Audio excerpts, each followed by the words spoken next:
Hello everyone, welcome to my YouTube channel. आज हम कक्षा 4 के बच्चों के लिए उनकी वर्कशीट नंबर 129 को करेंगे, जो कि आप 10 दिसंबर को करेंगे। तो चलिए स्टार्ट करते हैं। सबसे पहले आप सभी अपना नाम, अपनी शिक्षिका का नाम, पाठ लिखेंगे, थपरोटी थपदार, और कक्षा व भाग लिख लेंगे। पाठ्य पुस्तक का नाम रिमझिम और दिनांक लिख लेंगे, और कक्षा और आपकी वर्कशीट का नंबर लिख लेंगे। ठीक है, चलिए स्टार्ट करते हैं।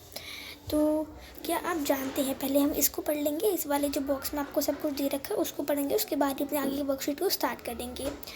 10 दिसंबर का दिन प्रत्येक वर्ष अंतर्राष्ट्रीय मानवाधिकार दिवस के रूप में मनाया जाता है। जो 10 दिसंबर का दिन है वो कि अंतर्राष्ट्रीय मानवाधिकार दिवस के रूप में मनाया जाता है। ठीक है, तो ये सभी मनुष्यों के लिए ये सभी इंसानों को उनके अधिकारों के प्रति जागरूक करने के उद्देश्य से मनाया जाता है। ठीक है, मानव अधिकार वे मौलिक अधिकार हैं जो सभी मनुष्य को शिक्षा, स्वतंत्रता एवं समानता प्रदान करते हैं।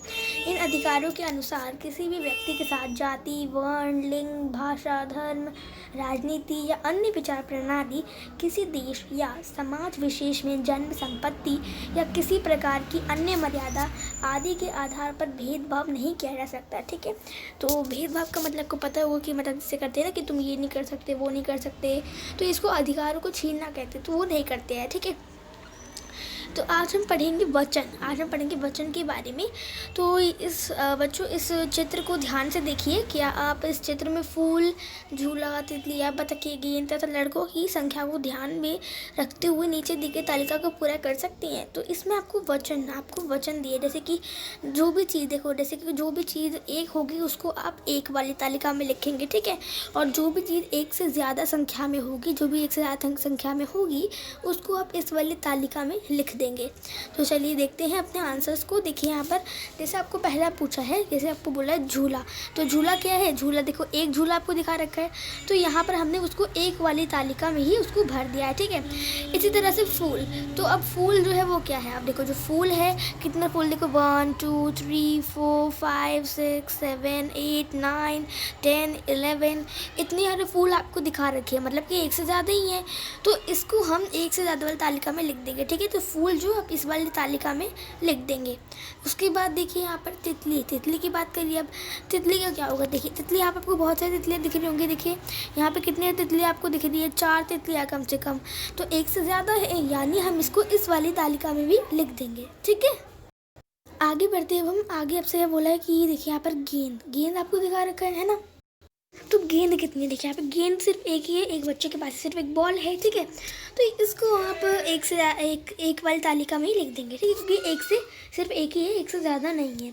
उसके बाद देखिए यहाँ पर आपको लड़का यहाँ पे कितनी है? 1 2 लड़के, यानी कि एक से ज़्यादा लड़के हैं, तो इसको हम एक से ज़्यादा वाली तालिका में लिख देंगे। इसी प्रकार देखिए बतख कितनी है? 1 2 3 बतख है कम से कम, तो इसका मतलब क्या हुआ कि जो बतख है उसको हम इस वाली एक से ज़्यादा तालिका में लिख देंगे। ठीक है, तो इस तरह से आपको अपने सारे आंसर जो लिखने हैं, मैं बस आपको एरो दिखा रही हूँ, आपको लिखना है फूल। आपको यहाँ पे फूल लिखना होगा। ठीक है, फूल एक से ज़्यादा, तो आप फूल लिख लेंगे इस वाली तालिका में। बस मैंने आपको ऑप्शन से बताया कि आपको यहीं पर ऐसे ही लिखना है। ठीक है, चलिए आगे बढ़ते हैं। अब हम जानेंगे नीचे। देखिए शब्द के जिस रूप से उसके एक या एक से अधिक होने का पता चले उसे वचन कहते हैं। तो शब्द, जैसे कोई शब्द है, ठीक है, उससे हमें पता चलेगा कि वो कितने हैं। जैसे कि मैंने पूछा बतख, तो आप बताओगे कि जो बतख है वो कितनी है? कितनी बतख है हमारे पास? 3 बतख है। ठीक है, तो यानी मतलब ये क्या बता रही? तो ये बता रही है कि बतख की संख्या कितनी है, एक से ज़्यादा है कि एक से कम है? तो एक से ज़्यादा है। तो मतलब जब भी हम किसी चीज़ की संख्या हम जब जान लेते हैं, तो जिन शब्दों से हम जानते हैं उनको हम बोलते हैं एक वचन और बहुवचन। ठीक है, जैसे अगर मैं एक की बात करूँ, जैसे यहाँ पर कितने झूले? एक झूला है, तो जैसे एक है तो इसको हम बोलेंगे एक वचन। और ऐसे अगर मैं बहुत सारे झूले लगा दूँ, जैसे कि मैं यहाँ पर बहुत सारे रोज़ है, बहुत सारे फूल है, यानी कि बहुत सारे, तो आप लिख देंगे इसको बहुवचन। ठीक है, इसका नाम होता है बहुवचन। तो ये आपको बता रखा। आगे देखिए, इसको पढ़ते हैं। प्रश्न 1, बच्चों अपने पाठ थप रोटी थप दाल में भी तो कुछ ऐसे शब्द पढ़े थे ना, जैसे कि बड़ी बड़ियाँ, पंक्ति पंक्तियाँ। तो आइए अब नीचे तालिका में से एक एक शब्द चुनकर एक वचन और बहुवचन शब्दों के जोड़े बनाइए। ठीक है, आपको शब्दों के इस तरह जोड़े बनाने। देखिए यहाँ पर जैसे रोटी, रोटी का क्या होगा, इसमें से क्या होगा रोटी का, इसमें से होगा रोटियाँ, रोटी रोटियाँ। ठीक है, जैसे बड़ी बड़ियाँ, ऐसी रोटी रोटियाँ। ठीक है, तो यहाँ पर आप लिख देंगे रोटी रोटियाँ, इसलिए लिखेंगे रो, फिर आप लिख देंगे रोटी रोटियाँ, इस तरह से लिख देंगे। ठीक है, जैसे लिखवा रखे वैसे लिखेंगे। तो इस तरह से आपको लिखना है। ऐसे देखो रोटी रोटियाँ पहले लिख लेंगे, रोटी रोटियाँ। आगे देखिए, अब मैं कलर चेंज कर लेती हूँ। देखिए यहाँ पर अब एक और हम ढूंढते, अब एक और कौन सा, सहेली का क्या होगा, सहेली सहेलियाँ। ठीक है, इस तरह से आपको इस वाले बॉक्स में लिख लेना है यहाँ पर। ठीक है, आगे देखिए बिल्ली बिल्लियाँ, तो बिल्ली बिल्ली हम यहाँ पे लिख लेंगे। ठीक है, उसके बाद देखिए, उसके बाद अब बच्चा, बच्चा क्या होगा, बच्चे, मतलब कि बच्चा एक है और बच्चे बहुत सारे हैं। तो अब आप इसको यहाँ पे लिख लेंगे जोड़ा बना के। ठीक है, तो इस तरह से आपको अपने वर्कशीट में पूरा लिख लेना अच्छे तरीके से लेबल करके। अब देखते हैं यहाँ पे निम्नलिखित वाक्यों में आए गहरे काले शब्दों को की वचन बदल कर वाक्यों को दोबारा लिखिए। तो यहाँ पे आप देखो, यहाँ पे जैसे कि गहरे काले मतलब कि ज़्यादा डार्क जो लिखे हुए हैं, तारे मछली, इसको आप करना है, इसको बदल के आपको वाक्यों को फिर से लिखना है। ठीक है, तो देखिए इसको हम किस तरह लिखेंगे।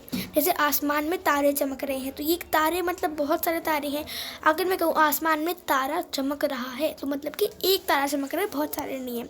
तो आपको इसको चेंज करना है। देखिए आप लिखेंगे फिर आसमान में, पहले आप देखेंगे ऐसे, देखिए देखिए आसमान में तारा चमक रहा है। क्या बोला आपको यहाँ पर, आसमान में तारा चमक रहा है।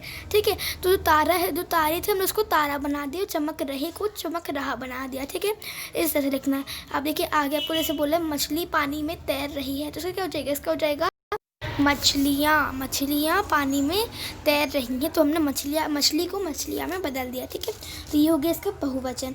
आगे देखिए, अब हम नीचे लेकर शब्द अनेक को दर्शा रहे हैं। क्या आप इनको एक वचन में बता सकते हैं। देखो ये गुड़िया मतलब कि बहुत सारी गुड़िया, मेजे मतलब कि बहुत सारी टेबल्स मेजे, तो हमें इसको एक वचन में करना है, हमें इनको एक करना है। तो गुड़िया, जैसे गुड़िया है, तो अगर मैं इसको इस तरह लिख दूँ, गुड़िया, इस तरह लिख दूँ। ठीक है, तो ये क्या बन जाएगा, एक गुड़िया। लेकिन जो हमने इसमें चंद्र बिंदु लगा देंगे तो वो क्या बन जाएगा, ज़्यादा। तो आपको इस तरह से अपना लिखना है गुड़िया का। ठीक है, उसके बाद देखिए मेजे का आप लिख देंगे। अगर आप लिख देंगे मेजे का मेज, तो क्या हो जाएगा इसका एक वचन। तो इस तरह से आपने यहाँ पे लिखेंगे। इस तरह कक्षा आएगा, इसका देखते कक्षा आएगा कैसे, कक्षा, इस तरह से लिख देंगे कक्षा। ठीक है, ये होगा इसका एक वचन। इसे देखिए कुर्सियाँ क्या हो जाएगा, कुर्सियाँ का हो जाएगा आपका कुर्सी। ठीक है, इस तरह से आपको जो लिख देना अपना आंसर। तो ये होता है एक वचन बहुवचन। ठीक है, इसमें आपको और कुछ भी नहीं करना, बस इतना ही करना है। पूरी वीडियो पसंद आई होगी वीडियो को लाइक करिए, दोस्तों के साथ शेयर करिए, चैनल को सब्सक्राइब करके बेल आइकन दबाना ना भूले। हम सब मिलते अगली वीडियो, तब तक के लिए bye bye, see you next time, stay home stay safe, thanks for watching.